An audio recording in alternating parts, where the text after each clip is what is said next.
welcome to it once again. This is the state of the province of West coming to you live from Central Johannesburg. My name is Teboho Sholamashang, and I'll be giving you commentary as it comes to you from the legislature.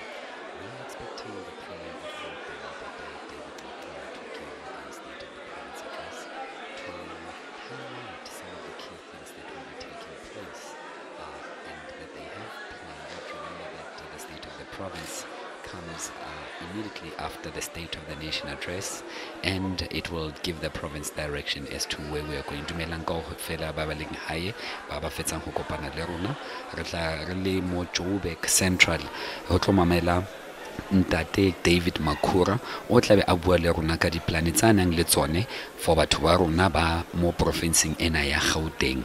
Mo TV ya hao hona jwanong o kgona ho bona MEC wa Education Ntate Panyaza Lusufi o leng hore ke no in charge on issues of education, but also next to Mr. Lusufi you would also see the MEC of social development. And right now the legislature is getting packed, slowly getting ready to listen to the Premier. Ntate Brian Hlongwa is the one standing up right there wearing glasses, and he is the chief whip. And we also have Ntate Uhuru Muilwa, who's the deputy speaker. And if you look on your far left, you will also see that the MEC of economic development and agriculture, Lebogang Maile.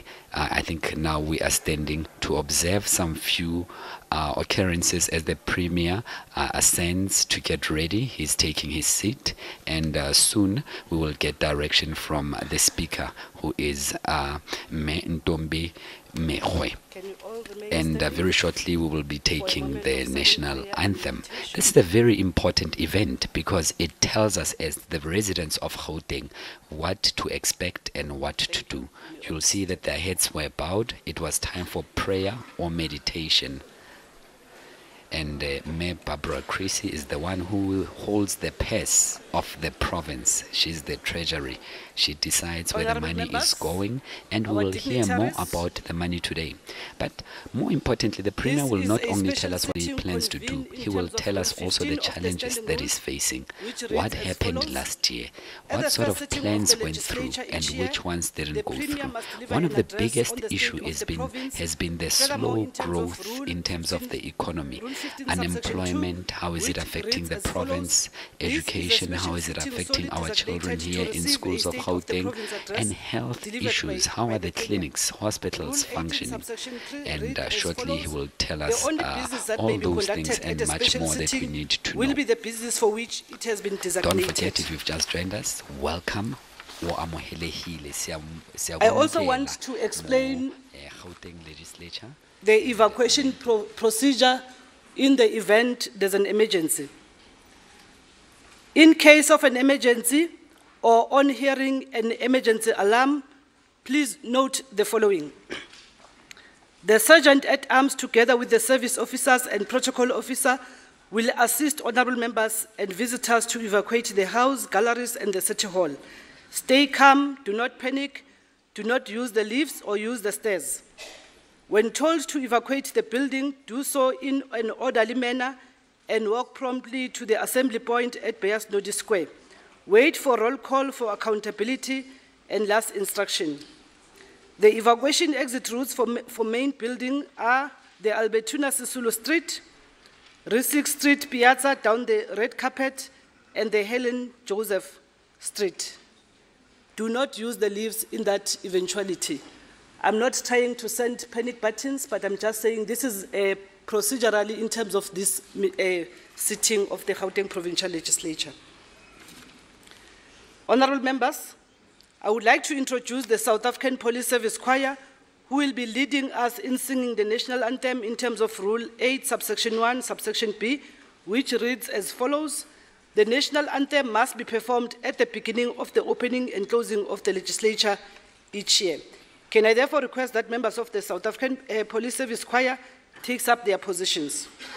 And I will request that members and guests to stand up for the singing of the national anthem as soon as the choir is here. The choir, you can take up your position.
Thank you. You can all be seated.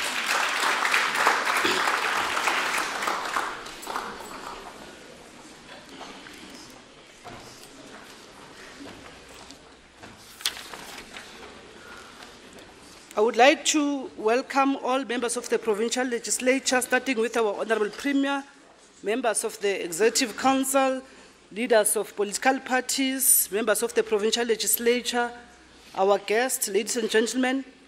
Let me acknowledge one of our best students in Gauteng for the 2017 matric exams, Ms. Linky Pulubje, who is a student medical practitioner from Soshanguve. I'm not sure wherever you are, Linky, can you stand up and wave to the house?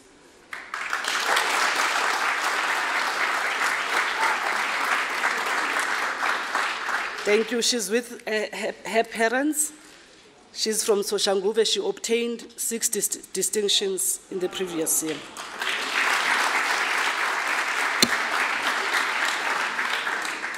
Let me also acknowledge the guest of honor to the Premier, Ntate Jonas Gwangwa.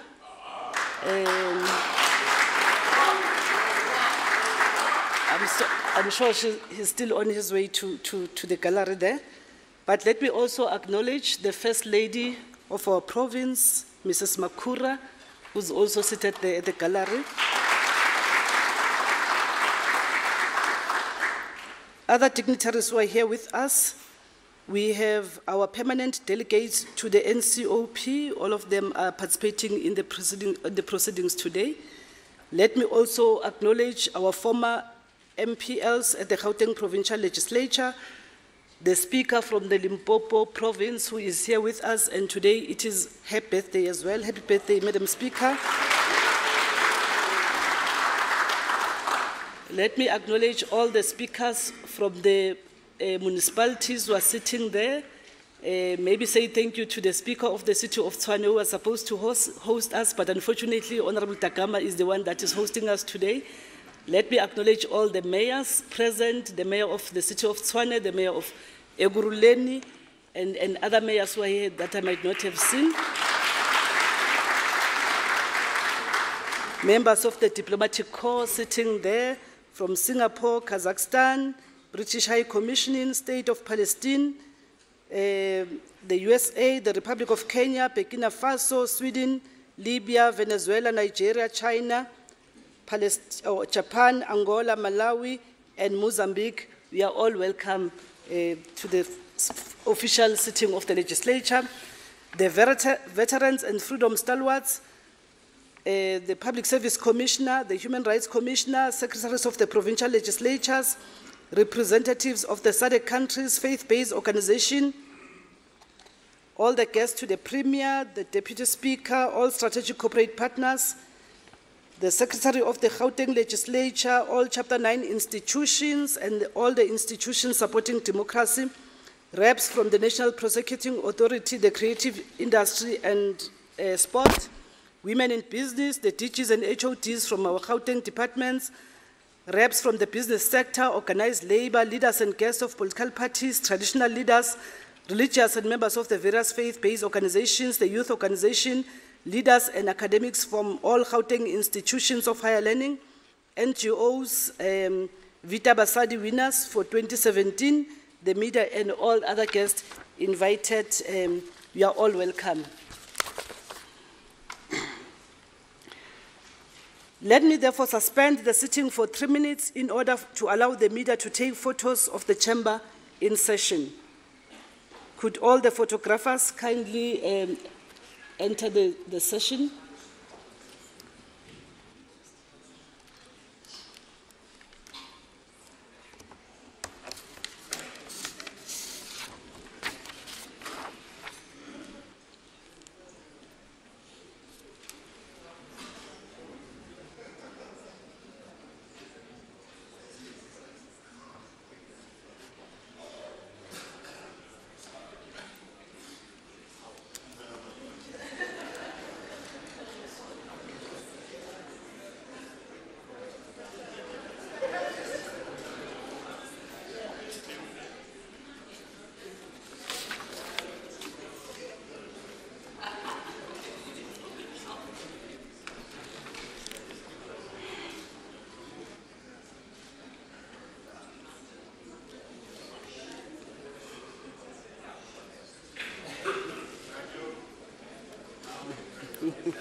Photographers, I only gave you 3 minutes. When you are standing, you are eating on your time.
Thank you. Can I request that all photographers must leave the chamber?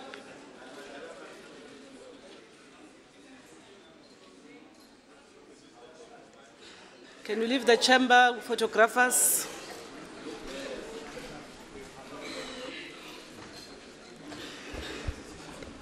Thank you. Let me also acknowledge the former Speaker of the Gauteng Provincial Legislature, who is here with us, Mamlindiwe Masego. You are welcome. Oh, I see also Mr. Trevor Fowler, our former Speaker as well. Thank you very much for coming. I also saw our former Deputy Speaker, who is also our veteran, Mam Sophie Brain. Thank you for coming. In our midst, we also have the President of SALGA, Councillor Mpotawu. You are also welcome. Ladies and gentlemen, allow me now to call upon our Honorable Premier, Honorable David Makura, to address the House. Over to you.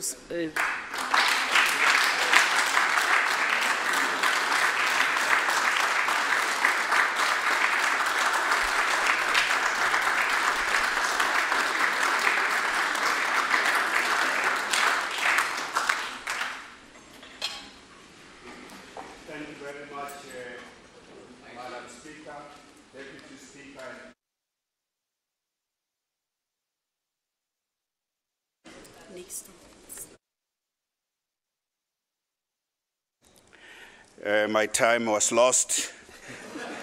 Thank you, Madam Speaker, Deputy Speaker and the Chief Whip, the leaders of political parties in our legislature, fellow members of the Executive Council, executive mayors of our municipalities who have been able to join us here together with the President of the South African Local Government Association, honorable members of this legislature, distinguished guests, the people of our province.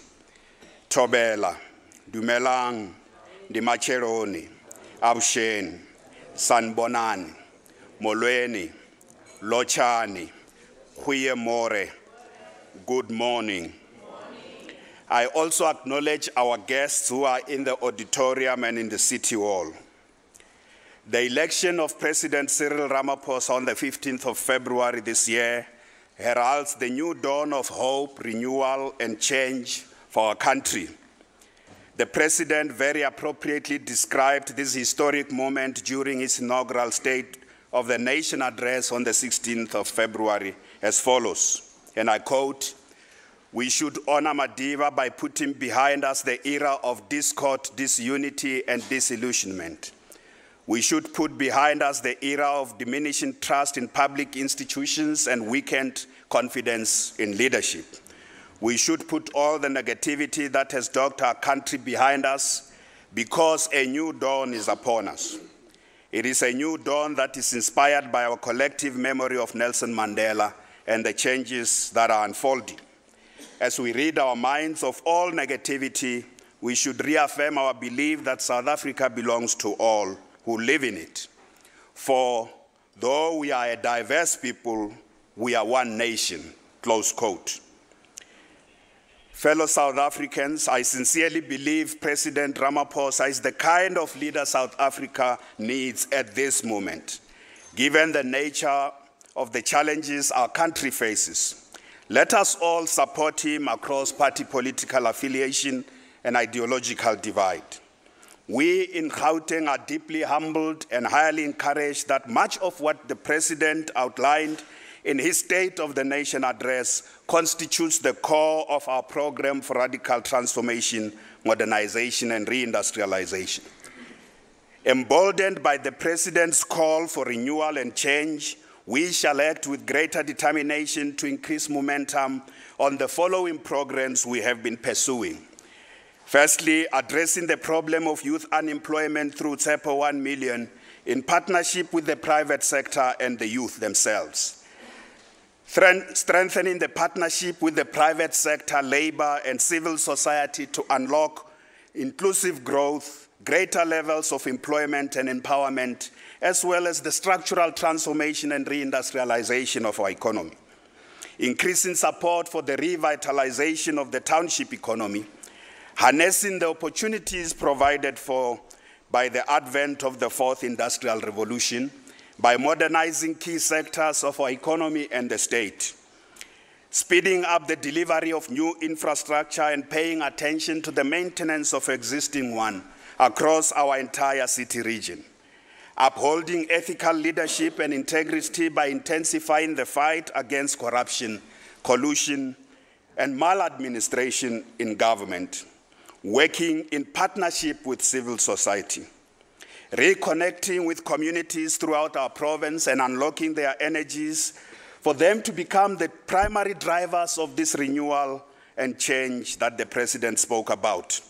And lastly, changing the culture of the public service so that we can treat citizens with dignity and serve the people with compassion and professionalism. As a province that played no small role in bringing about this new era of change and renewal, Gauteng Province has a responsibility to conceptually, practically, and programmatically unpack the full meaning of this new dawn. And for us, it cannot be business as usual. We must first acknowledge that we are emerging from a period of pain, adversity, and despair. It has been a difficult and trying time for our citizens, for businesses, and even for those of us who have been afforded the opportunity and responsibility to serve our people in government. Speaking about myself as a father and family man living in this province, I know that life has been tough for parents who have the responsibility to put bread on the table for their families and for raising their children. The price of food, electricity, and transport has been skyrocketing, placing enormous stress on family finances. This has increased the incidences of urban poverty and food insecurity in our province. Our approach to dealing with poverty has to change. It cannot be business as usual in this regard. It is also necessary to say that we must look for VAT zero rating of more foodstuffs and basic necessities if we are to ensure that our people are cushioned from these high food prices, electricity prices, and transport costs. Despite the fact that our economy has created a massive 300,000 jobs between 2014 and 2016, and another 400,000 jobs between 2010 and 2014, we must acknowledge that momentum has slowed down in our growth trajectory, owing largely to the tough economic conditions, especially in the aftermath of the downgrade of our country in 2017. There are clear signs already that a new dawn is upon us, thus instilling this renewed confidence in our country's economy. All key players in the economy, including labor, business, and consumers, are willing to work together under the leadership of President Ramaphosa to get South Africa working so that our economy can work for all our people. This new dawn should usher in the total renewal of the public service and fundamental change in the way citizens experience governance, including strengthening accountability and integrity of public officials and public servants, so that we can avoid fatal disasters such as the Life Esidimeni tragedy.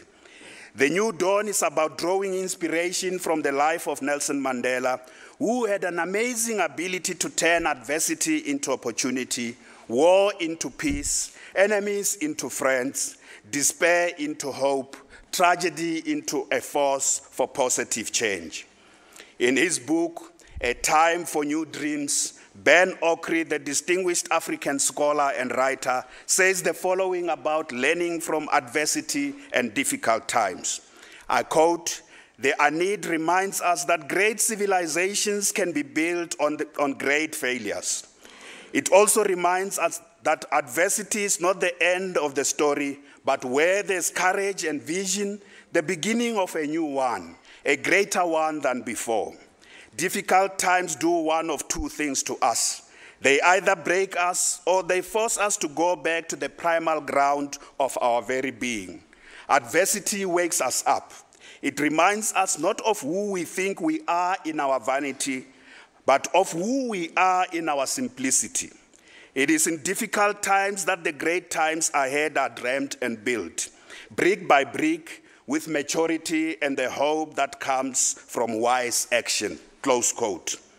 The new dawn must therefore inspire us to recoil from despair and wake up from the nightmare of a bleak future so that we can rebuild the South Africa of our dreams. We had stopped from dreaming as a people, from dreaming about a better future due to living through a nightmare of seeing parts of our democratic state being captured in broad daylight in pursuit of greed and rabid private interest. The new dawn must therefore inspire us, in the words of Professor Kgositsile, our national poet laureate, to rehabilitate our wounded dreams and reclaim and nourish the song of the quality of our vibrant being. The new dawn must also inspire young people of our province to dream big and aspire to live in a province, a country, and the world where there's greater equality, economic freedom, prosperity for all, and social and environmental justice. The youth must follow the wise counsel of President Nelson Mandela that education is the most powerful weapon which you can use to change the world. They should know that there's no shortcut to self-development and self-empowerment. We must say to our youth that education is an act of love from us as a nation, as their parents. Through education, young people will be empowered to play a meaningful role in society and pursue their dreams regardless of the circumstances of their birth. As part of preparing our children for a better future, our province has achieved 95% universal access to Grade R. Providing all children with early childhood development opportunities is part of the South African dream espoused in our National Development Plan. With regard to basic education, Gauteng runs the second largest public education system after KwaZulu-Natal, with enrollment having grown from 1.3 million in 1994 to 2.3 million in 2018. Gauteng has also consistently been amongst the best performing provinces on basic education. Our throughput rate is above 70%, which means out of every 10 learners who start grade 12, 7 of them complete as required. In the 2017 grade 12 results, Gauteng came second after the Free State, while 7 of our districts were in the top 10 nationally. The most significant improvement in our basic education system is evident in the turnaround of township schools and the overall performance of learners from townships, especially in the gateway subjects such as mathematics, science, technology, economics, and accounting. Madam Speaker, Gauteng is the only province that offers all 11 official languages and 7 international languages. This is consistent with the cosmopolitan and diverse character of our province, which we embrace with both hands. Gauteng is truly the home for all. As part of preparing our children for the future, in particular for the digital industrial revolution, our province is the leader in the deployment of digital technology for learning and teaching. The deployment of digital technology has significantly raised the level of interest and has improved digital skills among learners in our public education system. In 2017, our province was also awarded a gold prize for artisan skills development by the National Skills Authority, with KwaZulu-Natal in second place coming after us. This was in recognition of the effort we are putting in vocational training, which responds to the needs of our economy. Our schools of specialization represent a major intervention. Over the past 5 years, the Gauteng government has spent more than 1 billion rands on bursaries, which have benefited more than 20,000 graduates. We will continue to invest more resources in the training and development of young people in our province, because this is a province of dreamers. We welcome the introduction of free higher education for students from working class and poor family backgrounds. This is truly the dawn of a new era for many parents and young people who have been denied access to higher education for many years simply on the basis of the circumstances of their birth. Several generations of students, many of whom are here, fought pitched battles in pursuit of this dream of fee-free, further and higher education. Now the ball is in the court of our students themselves, who must work hard to complete their studies so that they do not betray the struggles and sacrifices made over many decades. As I've said before, youth unemployment is the most acute and primary economic problem of our time. Economics shall fall if it fails to answer the question of how we resolve youth unemployment.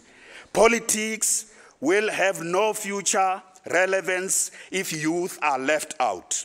In Gauteng province, there are close to 2 million young people who are neither in employment, in education, nor in training. Some of them are on the verge of losing hope, while others have drifted to crime and other social ills, such as drug and substance abuse. In response to the problem of drug and substance abuse, we launched Kimoja campaign, which has now reached more than 1 million young people in our province, encouraging them to live clean and drug-free lives. Gauteng is also taking the lead in addressing youth unemployment and youth development. It is for this reason that we introduced the large-scale and massive program of SABC 1 million as an intervention to open opportunities with regard to demand-led skills development, job placement, and entrepreneurship for the youth of our province. This groundbreaking partnership between the Gauteng government, Harambee Youth Employment Accelerator, and more than 40 major private sector corporations is a living example of a social compact.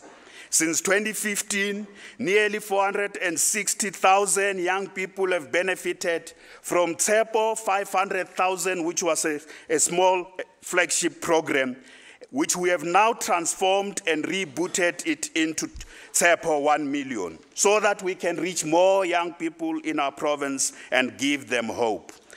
In this regard, the call made by President Ramaphosa to place the unemployed youth in paid internships in companies across the economy will inject momentum to the work we have already been doing through SABC 1 million.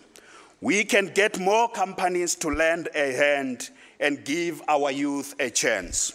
As part of addressing structural youth unemployment, we are aligning our education and training programs to meet the needs of our new economy.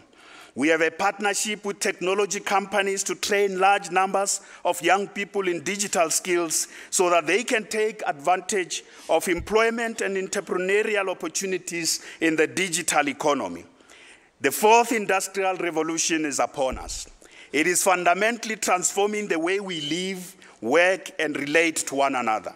It offers enormous opportunities and challenges, and we have to be prepared for it. The World Economic Forum estimates that 65% of children entering primary school today will find themselves in occupations that do not exist. It is estimated that over 35% of current jobs in the South African and Gauteng economy will change, and others will disappear completely as a result of the fourth industrial revolution. Our economy is transitioning to the knowledge-intensive industries, with the average ICT intensity of jobs in South Africa having increased by 20% over the past decade. As part of getting ready for this fourth industrial revolution, our province has invested public money in the creation of broadband infrastructure, whose goal is to reach 100% broadband connectivity in our province by 2020. To date, we have connected over 1,500 kilometers of network fiber, with 1,066 access points connecting schools in communities, health facilities, libraries, and community centers. Through our ECASI Lab Innovation Centers, we are supporting entrepreneurs and youth with their innovations and fast-tracking the establishment of sustainable and innovative businesses in our townships. Honorable members, during my many visits to firms as part of Ntirisano, I met black entrepreneurs who own companies that are involved in cutting-edge innovation and globally competitive advanced manufacturing activities. These companies are doing this right here in our province, right here in our country, and right here in our continent, Africa. For instance, Teddy Daka runs ANSYS, which is a black-owned cybersecurity company that is among the major new players in the global cybersecurity industry. We as South Africa are not paying enough attention to the cybersecurity question, whereas other countries are very keen to deploy ANSYS capabilities to solve their own problems of cybersecurity. I also visited another company, the TUB Tab, a black women-owned software company run by two women, Ms. Tutu Kumalo and Ms. Nana Sabelo. This company has developed advanced defense information technology systems for Southeast Asia's economic tigers. It trains and employs mainly young people. This is a young but very promising business in the digital economy. Women are making a powerful statement. Honorable members, women are making a powerful statement that they too want to take a lead in the digital economy. In December last year, I also visited a South African black-owned technology company, Datcom, which manufactures fiber optics in Watlu near Mamelodi, Kokasi. This is another amazing story of the fourth industrial revolution and the digital economy unfolding in our own province, in our own country, in our own continent, right in the township of Mamelodi. This company is owned by, amongst others, Mr. Kudusela Piche, who is an entrepreneur doing a lot of work in our townships. Amongst other issues Mr. Kudusela Piche is dealing with is that he's running a renewable energy business in Atteridgeville. As you would know, honorable members, renewable energy is also another new sector of the economy of the future. He is part of that special crop of entrepreneurs that are bringing new industries of the future into the township economy. We are delighted that Mr. Piche has committed to training and placing 1,000 young people in his businesses this year. Mr. Piche is truly lending a hand to open pathways for our youth. I want to say to Teddy, to Tutu, to Nana, and Mr. Piche, who are both here, all of them here today, please They are coming here to say to this House, please send us as we prepare our country for the 4th Industrial Revolution. They are coming here to say, please send us. Tumatina, that's what they are saying. Tumatina. I also want to acknowledge my special guests of honor, honorable members. This is a dream team of young innovators and future inventors from Saibono Clubhouse, a member of the MIT-based Clubhouse network representing grade 10 and grade 11 learners. These are only grade 10 and grade 11 learners in the inner city and township schools of our province. These young people are Sfiso Nkabinde, Carlos Kanyemba, Favor Okwara, Perfect Zikali, Ayanda Shongwe, and Sandy Lendlovu. These young people are in the house. Where are my young people? Please stand up. Where are they? Madam Speaker, you have misplaced my young people, please. Honorable members, these are young dreamers who inspire me greatly. They are already involved in the Internet of Things, even when they are still at school. They are involved in artificial intelligence. They are involved in learning and applying coding language, software engineering, and the development of applications that are used in the advanced manufacturing of machines. I've seen them in action. They are involved in this, and yet they are still at school. They are my heroes. And they are saying to us as a province, please send us to the world. They are the future of our province.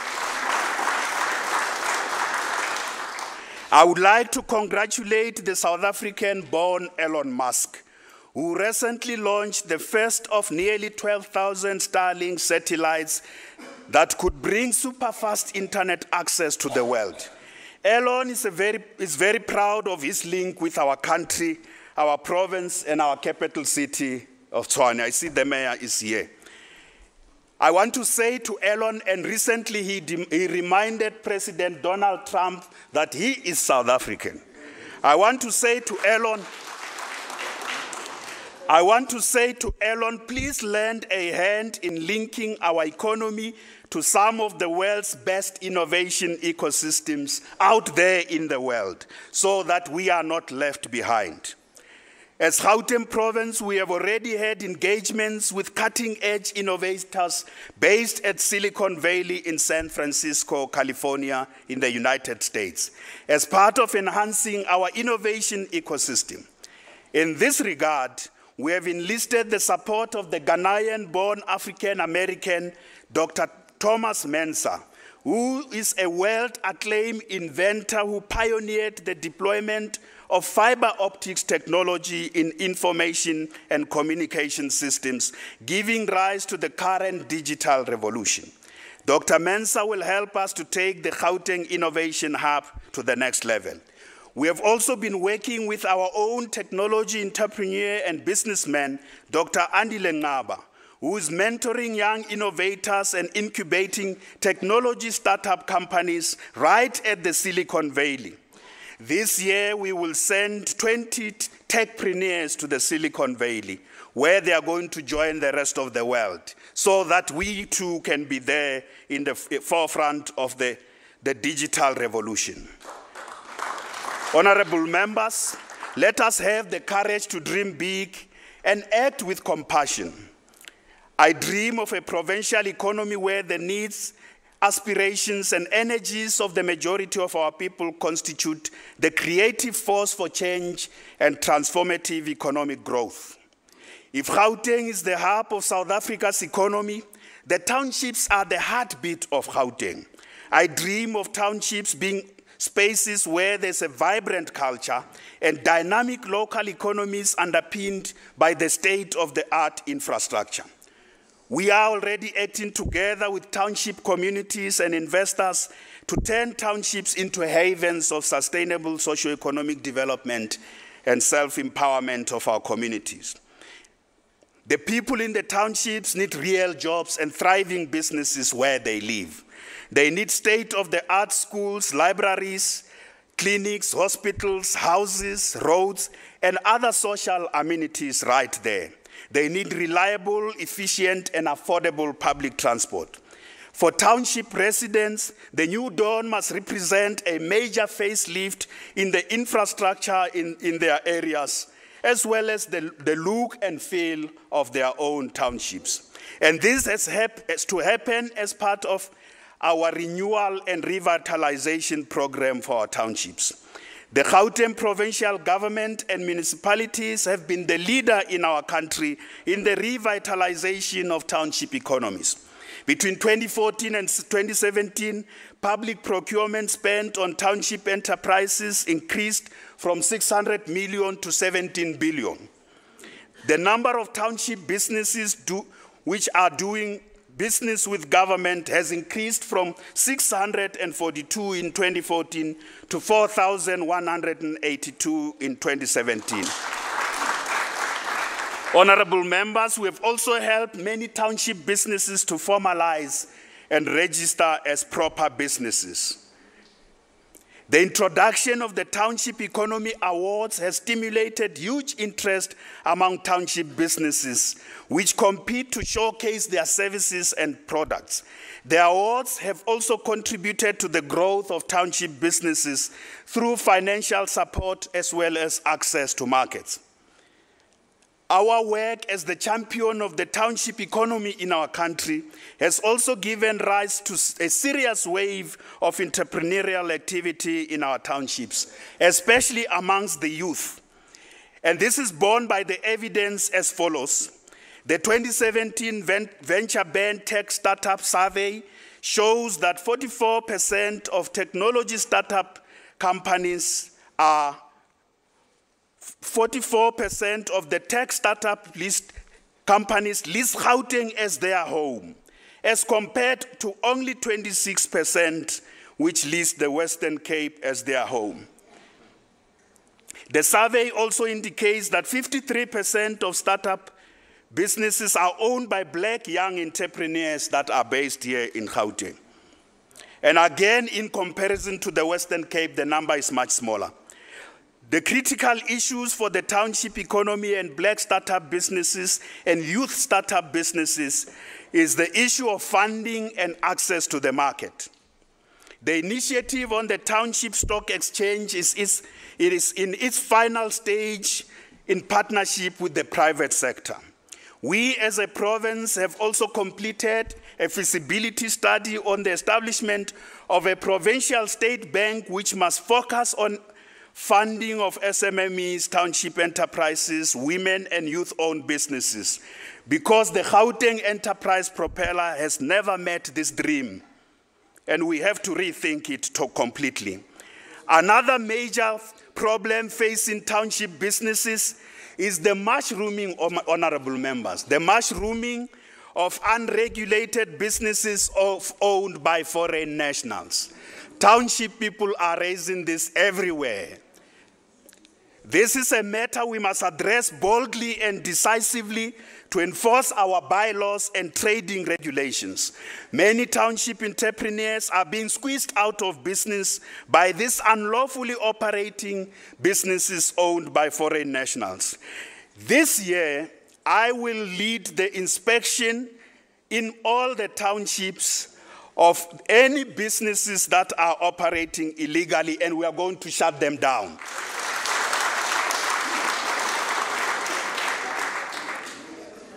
We are going to shut them down because they are undermining our work on the township economy.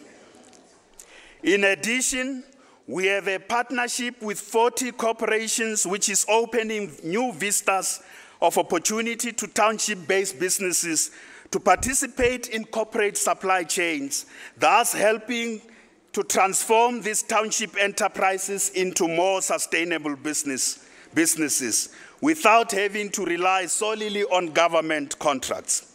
We continue to invest in development of cooperatives. To date, Gauteng has 14 registered cooperative banking institutions which are serving over 16,000 member owners, with more than 100 million in savings and 150 million in assets. We are working with these institutions to ensure that they become future financial providers to township enterprises. In partnership with the Italian cooperative movement, we are facilitating the formation of consumer cooperatives in the wholesale and retail sector. These cooperatives will also mobilize the collective buying power of more than 250,000 township households to purchase affordable goods at stores they own and control. Women-led cooperatives, the majority of whom are also in the townships, are producing dignity packs and school uniforms and have created more than 30,000 jobs in our economy. Madam Speaker, we remain consistent with our procurement strategy, which must help drive reindustrialization and localization. Our province is determined to champion the use of public procurement budgets of the provincial government departments and municipalities to stimulate local production. For example, the 17 billion we are already spending in the township economy and other significant resources in designated sectors like furniture must be used to procure goods sourced from local productive enterprises. The majority of our departments are not yet complying with local content requirement. We will this year ensure that capacity is developed within every government department as well as in our municipalities to ensure that they all procure goods that are produced and manufactured in our provincial economy instead of them importing goods from other economies, especially economies in the East and in Europe. Honorable members, the social compact is underway in Gauteng province. We have been working with private sector partners to unlock the potential of other sectors of our economy. For instance, we have agreed with the business process outsourcing sector, the BPO sector, on creating 30,000 jobs in the call centers and business support services by 2019. In 2017 alone, this sector has already created 6,000 jobs, and we have only started working with them in late 2016. We have also set up joint action labs focusing on industries such as capital equipment and machinery, the ICT sector, the automotive industry, mining, food and beverages, agriculture, and agro-processing. Despite the progress we have made in the past 4 years, the Gauteng economy continues to face enormous challenges. Low levels of growth are impacting negatively on our ability to create sufficient number of jobs that will drastically reduce unemployment. Honorable members, we need our economy to create 5,400 jobs per day if we are to eliminate unemployment totally. If we are to have unemployment, we at least need this provincial economy to create 2,700 jobs a day, and this is a mammoth task. Every sector of our economy must contribute to this task. The new dawn heralds better prospects for our economy as both investor and consumer confidence is rising. It will also boost the South African exports, especially to the rest of our continent. Now, this is very, very important. We in Gauteng have intensified our work regarding trade and investment in our continent. There's no doubt that our work is bearing fruit. In 2016 alone, our province attracted 75 foreign direct investment projects into our provincial economy. And these projects are worth 36 billion rands. These projects have created 9,354 jobs in this economy. Over 3 years, that is between 2014 and 2017, end of 2017, our province attracted more than 200 foreign direct investment projects worth 69 billion rands, and these projects created 19,000 jobs. Honorable members, we must be proud that Gauteng is the leader with regard to inter-Africa trade. As of 2017, Gauteng companies had 169 projects which are worth 356 billion rands across our continent of Africa. Inter-Africa trade generated a total of 46,732 jobs in the Gauteng economy. And this is very, very important, honorable members, that we know it is not just about investing in our continent, but that investment generates additional economic activity here at home and creates more jobs. One of the major drivers of foreign direct investment and sustainable economic growth is the quality of infrastructure.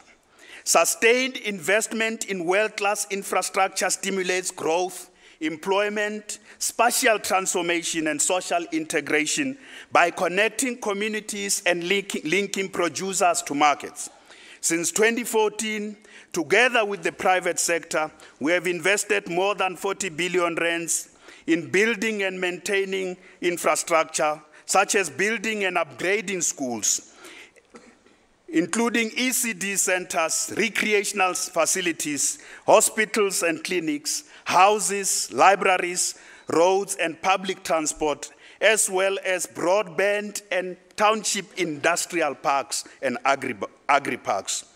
According to the Quality of Life survey released by the Gauteng City Region Observatory in 2016, the quality of infrastructure in our province has received the highest rating amongst the citizens in the Citizen Satisfaction Survey. This is what the citizens say, that infrastructure in Gauteng is the #1 area where they think we are doing well. Our infrastructure investment projects have also contributed in creating and maintaining more than 100,000 jobs, and in growing businesses, especially businesses owned by black people, women, youth, and people with disability. The economy and the quality of infrastructure are not the only issues of concern to the people of our province. The people of our province are also concerned about the quality of public services. Honorable members, the Life Esidimeni tragedy has exposed deep institutional problems within our public health system in particular and the public service in general. It cannot be business as usual. Serious governance failures have compromised the quality of care of millions of people who depend on our public health system, especially the poor and the most vulnerable sections of our society, such as those who use mental health services. I would like to reiterate that the death of 144 Life Esidimeni mental health patients is a tragedy that has left deep wounds and pain in the collective memory of our democratic nation. It is something that should have never happened and should never happen again. The Gauteng provincial government had budgeted enough money for mental health care services. I would like to reiterate that the transfer of mental health care patients to ill-equipped and unlawfully operating NGOs was never approved by myself or by the Executive Council which I lead. However, as the head of government in this province, I have taken full responsibility and accountability for this tragic loss of life of our fellow citizens. I did so because I cannot pass the buck. I am the premier of this province and the buck stops with me.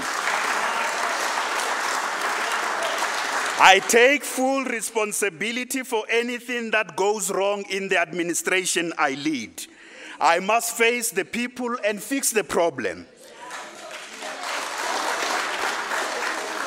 I dip my head in shame and once more apologize that this happened under my watch, and I'm totally committed to take corrective and remedial action to ensure that this never happens again. I've made a public commitment that I'll work tirelessly with the families to ensure that those who are criminally liable, as determined by the relevant law enforcement agencies, are prosecuted so that the cause of justice is served. We keenly await the outcome of the alternative dispute resolution process led by retired Deputy Chief Justice Dikgang Moseneke. I am absolutely determined to speedily implement the outcome of this alternative dispute resolution process in order to ensure redress, justice, and closure for the affected families. After consultation with the family committee, I will appoint an independent curator who will ensure that all the decisions of retired Deputy Chief Justice Museneke are implemented without delay. How a nation cares for the most vulnerable in society is a defining feature of the values of that nation. In April this year, I'll appoint the panel of experts and civil society representatives who will review the work our work in caring for the most vulnerable sections in our province. And these sections in our province who are most vulnerable, the sections of the population include people with mental illness, the elderly people, people with disability, and children. Many of them are also found in facilities that are not adequately equipped to take care of them. Another defining feature of a caring nation is how it looks after its military veterans, that is, the men and women who put their lives on the line for their country. Last year, we established the Military Veterans Desk in the Office of the Premier, which is working with the Department of Military Veterans and Municipalities to address the plight of our military veterans. Substantial progress is being made to address their housing, educational, health, and public transport needs. Urgent steps need to be taken to turn around the performance of the Gauteng Department of Health. The Minister of Health and myself have jointly appointed an intervention team of public health experts and managers to support the MEC for Health, Dr. Gwen Ramuhopa, in turning around the performance of the Gauteng Department of Health by attending to all the deep structural and financial problems this department is facing. We are confident that this intervention will succeed, and I want to invite you, members of the EFF. I know health is an important issue for you this year. I want to invite you for us to join hands. Hey, let's join hands and work together. I also want to invite you, Mr. Bloom, Honorable Bloom. Let's work together to fix the health system in our province. This is not a party political issue. Health is an important issue for the well-being of our people. Let's work together to fix it.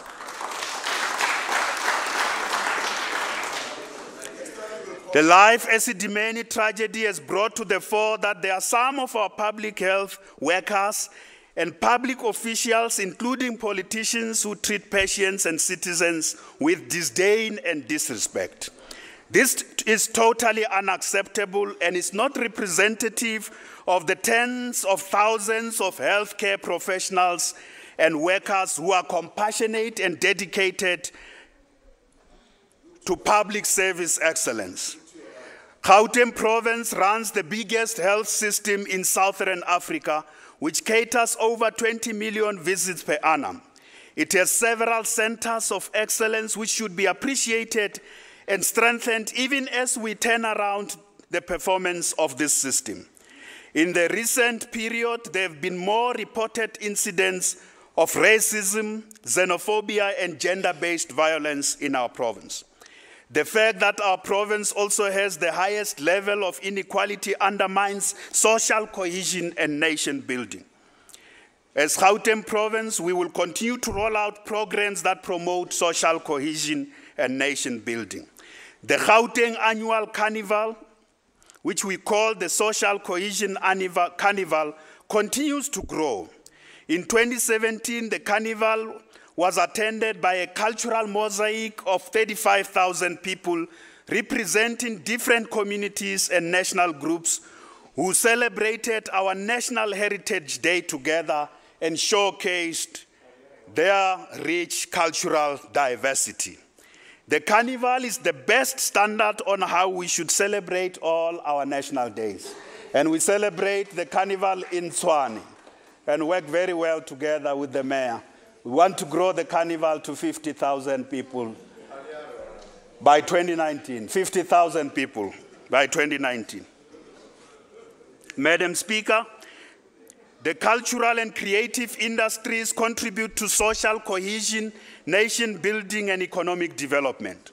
Almost 40% of cultural and creative workers in South Africa are based here in Gauteng. The industry contributes 30 billion rands to the Gauteng economy.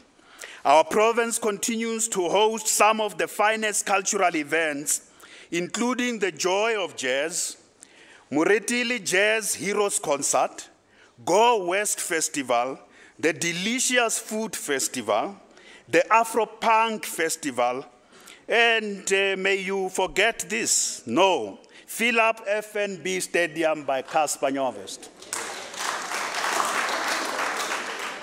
Collectively, these events create almost 25,000 jobs which benefit mainly young people. The cultural and creative industries also constitute an area which offers huge economic opportunities for many young people who are creative, talented, and entrepreneurial.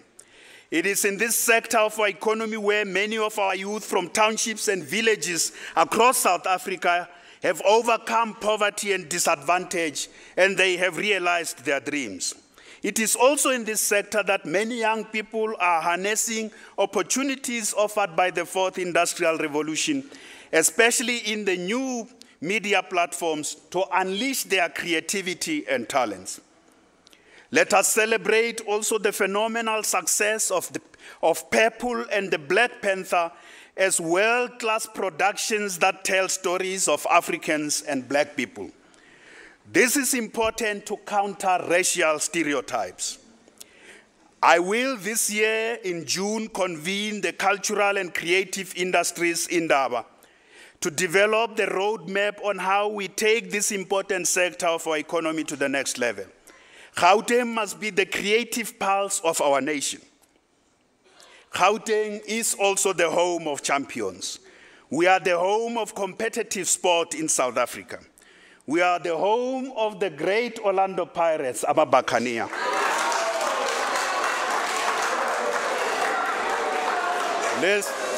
We are the home of the spectacular Kaizer Chiefs, Amakos. We are the home of the flamboyant Mamelodi Sundowns, Abafana style. Abafana style. We are the home of West University, the Clever Boys.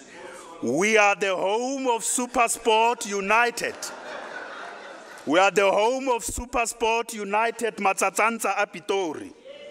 Not to forget that we are also the home of Muroka Swallows.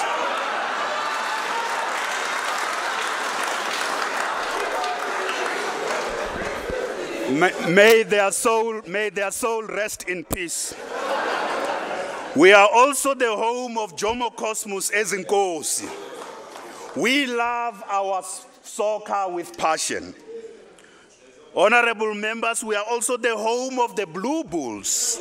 May blood as rooi, may blood as blow, may blood as rooi, your blood as rooi, may blood as blow. We are also the home of the Golden Lions. We are the home of the Falke. We also love our rugby with passion. Sport is a great unifier and nation builder. In 2017, we introduced the Premier Social Cohesion Games, which drew tremendous support from soccer and rugby legends who participated in tournaments in different parts of our townships. We also had the inaugural Tambo Soncini Solidarity Games, which celebrated international solidarity between the people of Italy and the people of South Africa. These games will be annual to bring South African and Italian youth together to showcase their talent. At this point, I would like to thank the South African Rugby Union, the HIP Alliance, the African Diaspora Forum, for enlisting the participation of our legends in both soccer and rugby in the Social Cohesion Games. This is another example of an emerging social compact. I want to challenge other sporting legends in golf, in cricket, in boxing, the cyclists, the bikers, the netballers, and the marathon runners to come to the fore and lend a hand in building a movement for social cohesion in our province. The time we face is an interesting and challenging time. This is the time, to paraphrase J.F. Kennedy, this is the critical time that we must answer the question about the new dawn, and that question is not what can the country do for us, but what we can do for our country. Honorable members, we reiterate our commitment to prudent financial management of public resources, because these resources, these finances don't belong to us. They belong to the public. We should do so through ethical leadership so that we can inspire public confidence in the way we manage financial resources. I am happy to report that Gauteng has been experiencing sustained improvement in audit outcomes since 2014. The recent Auditor General's report gave 2/3 of our departments and entities clean audits. 2/3 of our departments and entities have received clean audits, coming second only to the Western Cape. Now, this is the only time the Western Cape emerges in my speech. Very, very important. Coming second only to the Western Cape. This is a tremendous achievement as we continue in our quest to achieve 100% clean audits. The main area of concern for me remains wasteful and irregular expenditure, Honorable Moriarty. I know we are together there on that, fighting wasteful and irregular expenditure, as well as delays in payments of service providers, and delays in the disciplinary processes and criminal prosecution of those who are involved in corruption. This is a matter that I want to assure you will receive greater attention in 2018.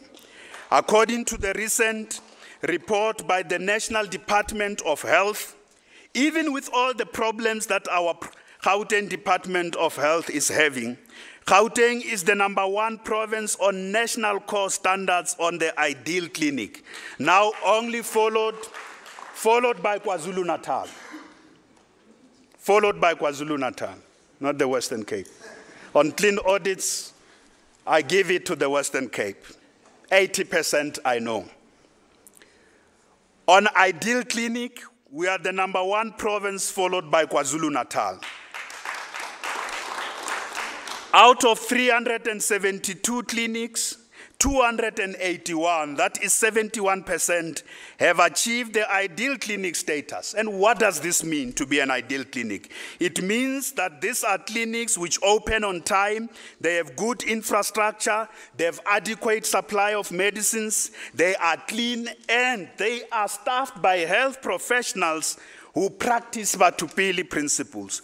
This is a fundamental issue, because if Batupili principles were adhered to, we wouldn't have life as a Dimeni tragedy. These clinics are ready to roll out the national health insurance. We are also the only province that has championed and has introduced the open tender system as part of the crusade against corruption and maladministration. This year, honorable members, we will introduce in this legislature a bill on the open tender system. As part of our efforts to institutionalize clean governance, to build a culture of integrity and fight corruption, I have also appointed a civil society-led ethics and anti-corruption council as our own watchdog to ensure that there is clean governance in Gauteng. They are our own watchdog. This advisory council is already hard at work cracking down on specific areas where the specific departments have a bad record on compliance with regulations and ethical standards. Please lend a hand in the fight against corruption. I've also met with the Special Investigation Unit to ensure that all outstanding cases involving Gauteng government officials are speedily concluded, so that where necessary, criminal prosecutions can ensue, and they must ensue this year. It is unacceptable that many forensic investigations are instituted by departments, but there are no consequences on the part of wrongdoers. As a province, we have been outspoken and consistent in the fight against corruption, but there are departments and officials who still undermine our track record on ensuring that there is clean governance. This is their year. They are going to face serious consequences. I want to take a lead as well in this. I want to take a lead together with the MECs to subject ourselves to lifestyle audits this year.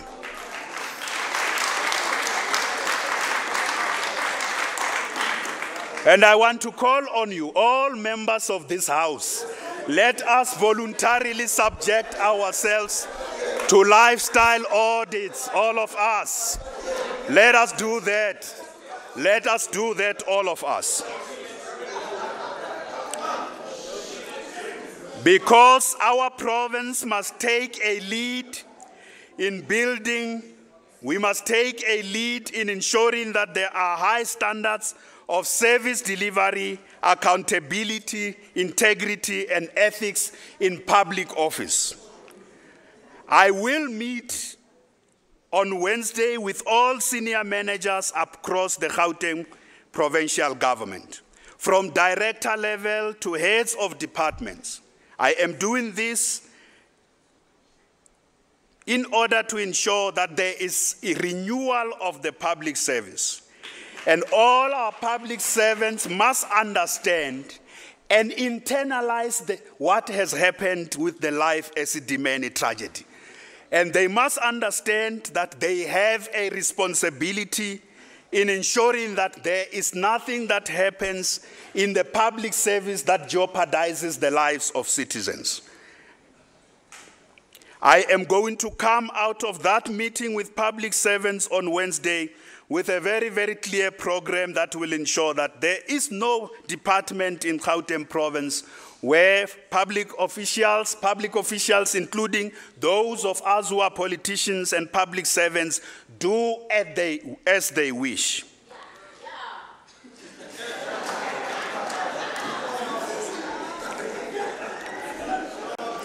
Because the citizens are getting a raw deal from some of us in our province. We need a new and fresh approach to enforce accountability and delivery. We can't have anyone who gets paid so much money passing the buck.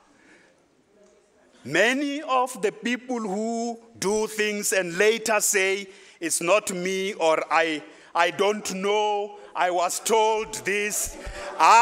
We pay. The public pays public servants and politicians a lot of money that they don't have. A lot of money that they don't have. Madam Speaker, I want to pay attention to the perilous problem of crime in our province.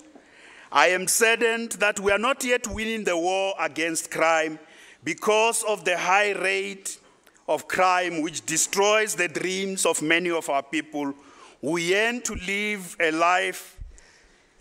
their lives in safe and secure communities. Over the past year, we have worked much better with the leadership of the South African Police Service, led by General Dilange, the Provincial Commissioner. We have also worked better with community policing forums and other law enforcement agencies in directing resources and the collective energy of our communities towards areas which contribute to a high rate of crime. Together, we have now set targets for every station, every cluster, and also targets for provincial, cluster, and regional commanders to reduce crime by 50% in the 40 high rate of crime areas in our province. Those targets have been set and they have to be met. Working with national government and municipalities, and the mayors are here, I'm very grateful. We have also added 1,266 police personnel and 859 high-performance vehicles to improve police visibility and response. We have reintroduced specialized police units to focus on priority crimes such as gender-based violence, the trio crimes, drugs, and farm murders. Our police officers are highly motivated by our intervention. They are now well equipped to reach any place as fast as possible. Madam Speaker, I want to thank Honorable Van Staden and Honorable Dr. Peter Groenewald of the Freedom Front Plus for meeting with me and MEC for Safety, Honorable Nkosi Malobane, on the 16th of December last year to discuss this vast issue of crime in our province. They have made a contribution to come to the fore and lend a hand in the fight against crime, because they feel this is also their beautiful province. Honorable Van Staden has come to the fore and say to us as the government and to the people of Gauteng, stuur my asseblief. Stuur my asseblief. Stuur my asseblief, Honorable Van Staden. Thank you very much, Honorable Van Staden. I want to challenge all other parties to join hands in the fight against crime. Honorable Lorima, I know your passion in this area of fighting crime. I want you to join hands with us in fighting crime wherever it manifests itself. We have also launched a campaign that draws the attention of our nation to the plight of young women and girl children in our province. Through this campaign, we are galvanizing a multidisciplinary response to the multiple and complex challenges facing our girl children and young women. We will act together to tackle high levels of violence and femicide against young women, increased rate of new HIV infections amongst young women, the high pregnancy rate and school dropouts amongst girl learners, the stigmatization, attacks, and killing of members of the LGBTQI community in our province. Honorable members, patriarchy and unequal gender relations are at the heart of the problems facing women in general, and specifically young women and girl children in our society. Our response must therefore be comprehensive, multi-sectoral, and multidisciplinary in order to combat crimes against women and girl children. A key focus of this response must first and foremost be the empowerment of young women and girls through education and creating opportunities, economic opportunities for them, in order to enhance their economic independence and reduce their vulnerability. We also have introduced a program which focuses on equipping young mothers with the necessary skills that will transition them from depending on child support grants so that they can engage in sustainable economic opportunities. That program we call Welfare to Work. Honorable members, since 2014, we have moved 30,000 young mothers out of child support grants, and they are now living independent and sustainable livelihoods, and they can look after their children. We have trained these young women. They are now involved in sustainable economic opportunities. Some are running their own businesses, others are employed. They no longer depend on the child support grant. In addition, we must also ensure that the girl child stays in school. For this reason, we have provided 1.1 million girl learners with dignity packs and sanitary towels over the past 3 years. We have now upscaled this program in partnership with civil society and the private sector. And we hope over the next 12 months, we will reach 1 million girl learners across the province. Our response will also include ensuring greater coordination between the criminal justice system, civil society, and other stakeholders. To this effect, I've appointed a special cabinet committee that is coordinating our response. We call on all communities to lend a hand and join the fight against crimes perpetrated against women. Our programs on women empowerment are comprehensive and integrated to address social, economic, political, and institutional impediments to gender equality. Currently, the Gauteng provincial government spends 23% of its goods and services budget on businesses owned by women. We would like to achieve a target of 30% by the end of our term. 23% of our budget is spent on businesses owned by women. Over the past 3 years, 108,000 women have also benefited from employment opportunities in our public employment programs. And 2,600 women-owned businesses have benefited from infrastructure, hospitality, tourism, cultural and creative industries with whom we are working together. Women are also the primary beneficiaries of our housing delivery, social security, our health and educational programs. For instance, this year alone, 54% of the bursary allocation for higher education students in Gauteng, supported by our government, are female students. So 54% of the bursaries have gone to female students. Madam Speaker, the central tenet of our vision for Gauteng is to build a province with integrated, safe, livable, green, sustainable, economically viable, and culturally vibrant communities. Since 1994, Gauteng has delivered more than 1.2 million RDP houses, which constitute 30% of the national housing stock.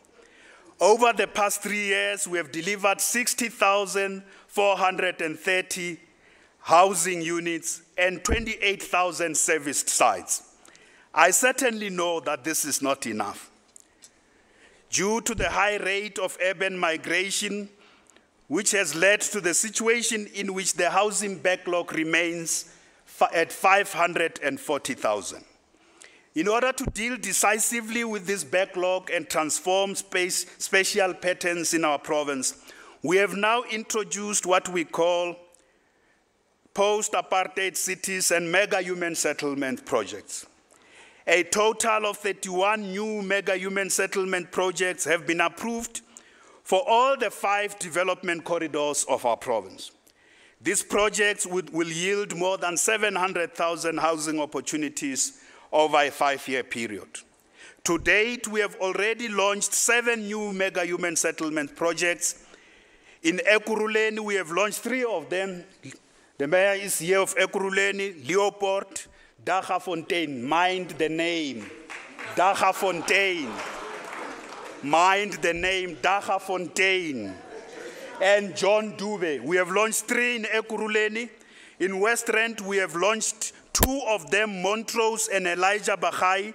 In Johannesburg, we have launched 1, River Sands View. And in Tshwane, Mayor, last week, we launched Rama City. Rama City. This will be followed by the Vaal River City and Lanseria development projects whose planning is currently underway. We are delayed there largely by the sanitation issues, sanitation issues from water and sanitation.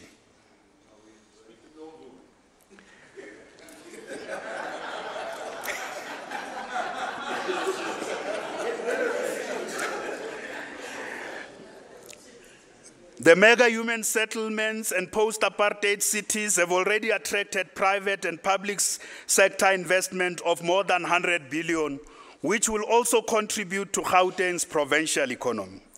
We are also paying attention to completing what we call legacy projects that are spread throughout our province. These are smaller projects which come with problems that have been there for over a decade.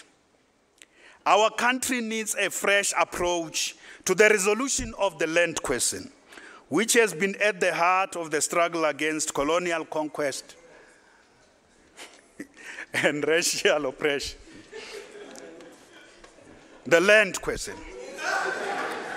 We welcome the resolution of the governing party's 54th National Conference on the expropriation of land without compensation. Honorable members, we welcome the resolution of the governing party's 54th National Conference on expropriation of land without compensation.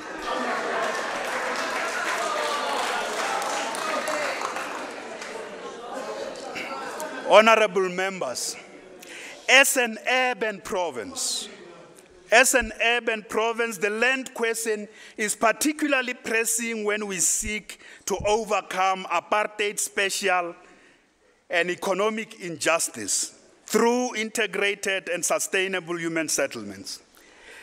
As we also seek to ensure the security of land tenure and support urban agricultural production and food security, as well as to build industries where it matters most, closer to our townships. We need this land to do all these interventions. Without the land, we cannot do all these interventions. We can't adequately re-industrialize our province. So we are going to work with municipalities, with national government, to release land in state hands for productive use as an immediate issue right now. We have land in state hands. Municipalities and ourselves as the provincial government, we have land, and national government, we have land immediately in our hands, which is underutilized. There's also significant land that's lying fallow, some of which is abandoned by absentee landlords.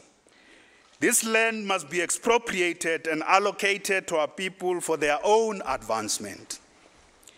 During our interaction with communities through Ntirisano, many people have come to the fore to say to me as the Premier that we must make land available. They've made this call to MEC Paul Mashatile. Many of them say they don't want to wait for a house from government. They say, give us the land, we will build houses for ourselves. We are indeed going to respond to this call to give those of our people who want to build for themselves land. But there are also many who say they want to use this land for productive economic activity.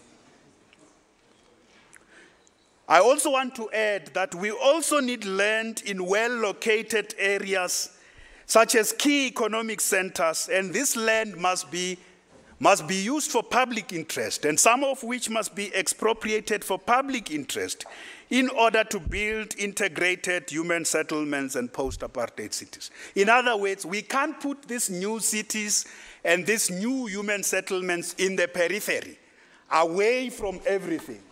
We must make sure there's land that's well located, closer to economic opportunities. And I want to assure you, honorable members, this we will do with a great deal of responsibility. With a great deal of responsibility. No illegal land invasions will be allowed. No illegal land invasions. We want to work with you, the EFF, on this issue to address the land question, but don't allow illegal land invasions. Don't allow that. One of the unacceptable practices in the provincial government departments and some of our municipalities is the underspending on allocated infrastructure budgets, the terrible consequence of which is to forfeit the money back to our national treasury. This is a grave injustice for which there must be and there shall be consequences. Our work, honorable members, must be to ensure that we spend every little cent that we have to improve the quality of life of our people. We want to usher a modern, integrated, reliable, safe, and affordable public transport system in Gauteng. We are working together with our municipalities to roll out the BRT system everywhere in Gauteng, as in the metros in particular, to expand the Gautrain and integrate the taxi industry into the mainstream of our modernized public transport system, which will be operated under a single transport authority soon. Honorable members, we all know that the e-tolls have added to the cost of living for many motorists and public transport users in our province. The new dawn must also bring a solution to this protracted and unresolved problem of e-tolls. It is loud and clear for all to see that e-tolls have not worked. I want to repeat. It is loud and clear for all to see that e-tolls have not worked. Accordingly, I will engage President Ramaphosa in order to find a new and more equitable funding model to support the continued expansion of Gauteng's road networks and public transport system. And I want to say to you, please send me. Please send me. Steer me as a belief. Tumani mina. Tumani mina. Tumani mina.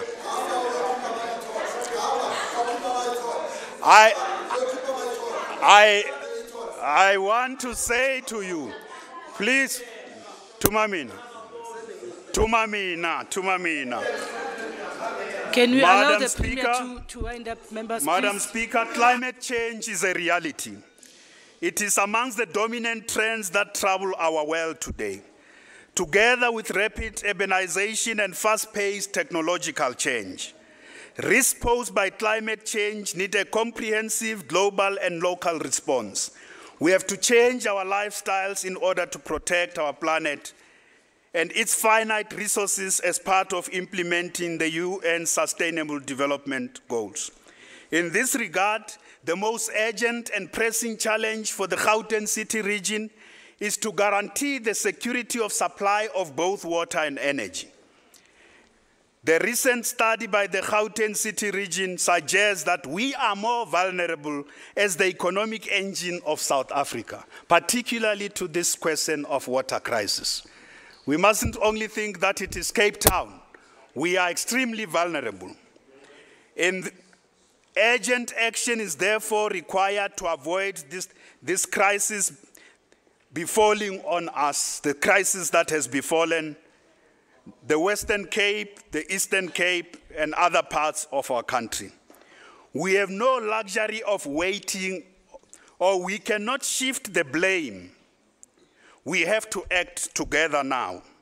In this regard, next month I plan to meet with all the mayors and water experts to discuss our comprehensive plan as the Gauteng City region to deal with this situation right now.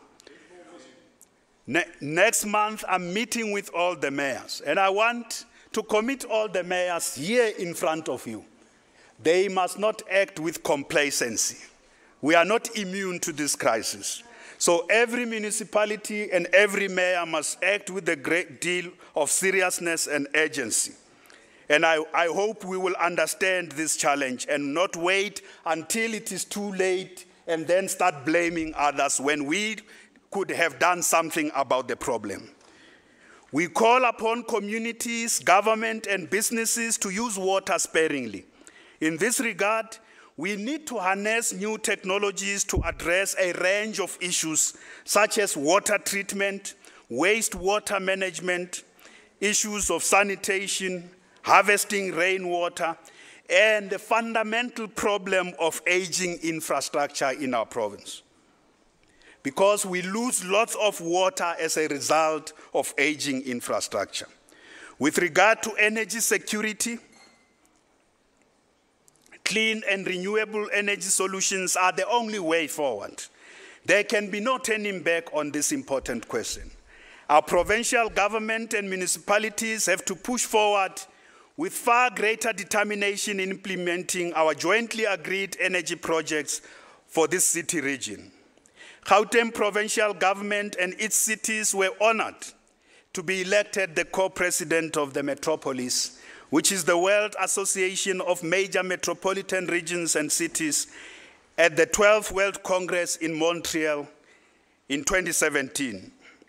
Our participation in the Metropolis will help us to benchmark our performance amongst the best of our peers in the world with regard to managing urbanization, building inclusive economies and livable cities, promoting social cohesion, and implementing the 17 Sustainable Development Goals of the United Nations.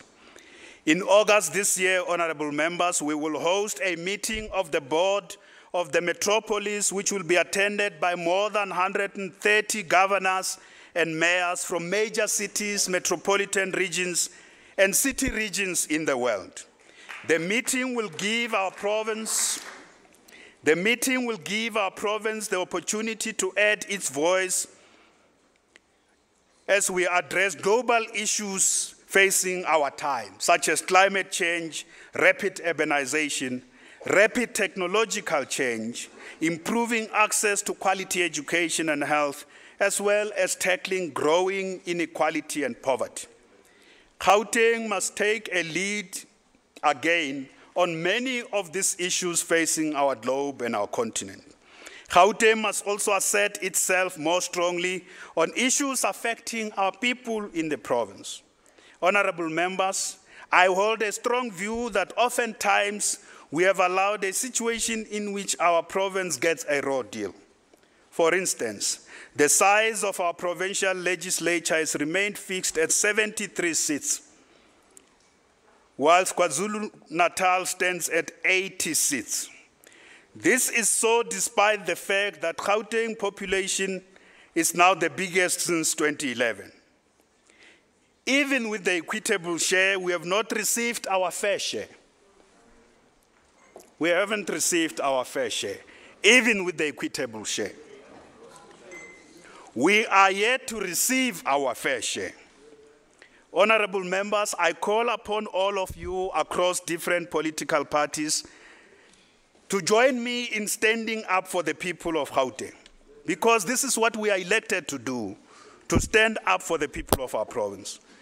I would like to call on all mayors in our province to work together with us to represent the interests of the people of our province, regardless of the political party that is in charge in any particular municipality. I want to repeat, we must represent our people regardless of the political party in charge in any municipality. And we must work together and work together well. And I'm saying this because there are mayors who are finding it difficult to work outside the prism of party political partisanship. There are mayors from different parties, who are finding it difficult to work outside the prison of party political partisanship. If you want me to name them, I will tell them in a meeting. I've told them already. I've told them in the meeting already. If we are to deliver a better life and enable all Gauteng residents to live their dreams, let us pursue a common public interest for the people of our province. We must stop being prisoners of our own party political affiliations. Gauteng needs mature leaders who can work together without worrying about the next election. This province needs mature leaders who can work together without worrying about the next election. Madam Speaker, let me return as I conclude to Ben Okri. In his poem, A New Dream of Politics, he has the following to say, open quote, "They say there's only one way for politics, that it looks with hard eyes at the hard world and shapes it with a ruler's edge, measuring what is possible against acclaim support, and votes. They say that there's only one way to dream, for the people to give them not what they need, but food for their fears. We measure the deeds of politicians by their time in office. But in ancient times, they had another way. They measured greatness by the gold of contentment, by the enduring arts, laughter at their hearts. But we live in times that have lost this tough art of dreaming the best for its people. Or so we are told by cynics and doomsayers who see the end of time in blood-red moons. We dream of a new politics that will renew the world. Under their very suspicious gates, there's always a new way, a better way that's not been tried before, close quote. So the new dawn requires not only that we dream again or rehabilitate our wounded dreams. It also calls for new dreams that imagine a civilization beyond the present, a new civilization that is premised on equity and social justice, which puts the primacy of human well-being above anything else. The new dawn must also calls for a new dream of politics in which public officials uphold a high standard of accountability, integrity, ethics, and they show respect and listen to citizens. This is the politics that we must choose over other politics. And I choose this politics of a new dream over other politics. In conclusion, I would like to call on all of you to lend a hand in working for a province and country of our dreams. I thank all the dreamers, young and old, who refuse to succumb to despair and adversity. I thank all those who refuse to give hope. Let us be the province of hope, renewal, and change. I thank the people of our province for giving me the opportunity to serve them. You, the people, are the ones who hire and fire politicians. We serve you, we serve at your pleasure. It is the people who hire and fire us. It's not you. It's the people who hire us and fire us. You, the people, and we serve at their pleasure. I would like to thank my wife, my children, and my entire family for giving me the support as I strive to serve the people of our province to the best of my ability with honor and distinction. I also thank Team Gauteng sitting in the front benches, the MECs, and Team Gauteng includes the MECs, but also the mayors in our province who are joining there. They are part of Team Gauteng. I thank them for their commitment, collaboration, and loyal service to the people of our city region. I would like to thank the DG, the public servant in chief, the HODs in our province, the special advisors, and all staff in my office for their hard work and support.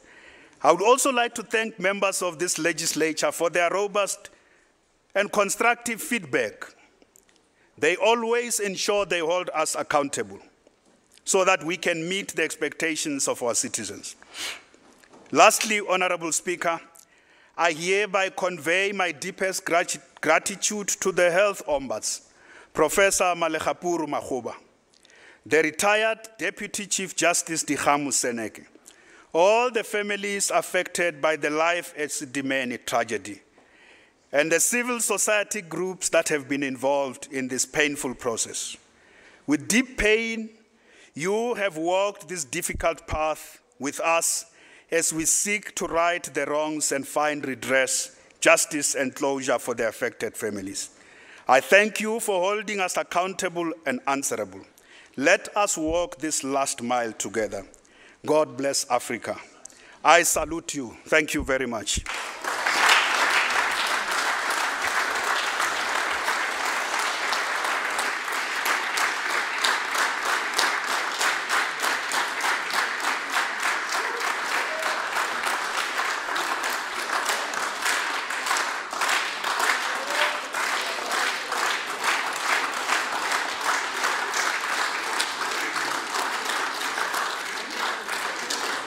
Thank you. Thank you very much, Premier, for your address. And we request that your address be forwarded to the table for placing on the order paper in terms of Rule 16.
Well, that was the speech by the Premier of Gauteng, Mr. David Makhura. It was a very comprehensive speech. He started underlining his speech by mentioning the transformation, modernization and reindustrialization. And these three pillars have been underpinning the motives of the plans of the Gauteng province specifically. On issues of education, the Premier mentioned that they have achieved 95% of universal access to grade R. That's the reception grade for young people starting school there. And he also mentioned that on basic education, the enrollment numbers have grown, as we have seen, from 1.3 million learners in 1994 to 2.3 million in 2018. That's an additional 1 million young people being enrolled into the education system since 1994. And in 2018, it grew by 1 million to 2.3 million. But also, very important, he said that Gauteng basic education has been consistently doing well. It came out, the grade 12 results were only second to Free State, while 7 of our districts were in the top 10 nationally. That means 7 schools from Gauteng did manage to be in the top 10 nationally. And on youth unemployment and employment, he was very passionate about it, mentioning that about 2 million young people in this province, most of them are unemployed, most of them are not in education, most of them are not even in training. And he says that a lot needs to be done to make sure that these young people don't tend to crime, they don't tend to substance abuse. That's why the launching of a very powerful program called Kimoja, and it was launched, and young people are encouraged. 1 million young people were reached and encouraged to make sure that they live clean and drug-free lives. That was the Premier, and we wish you the very best. It's been a very interesting day. We hope you got so much from it. And from us here in the studio, have a superb afternoon. Thank you. Bye-bye.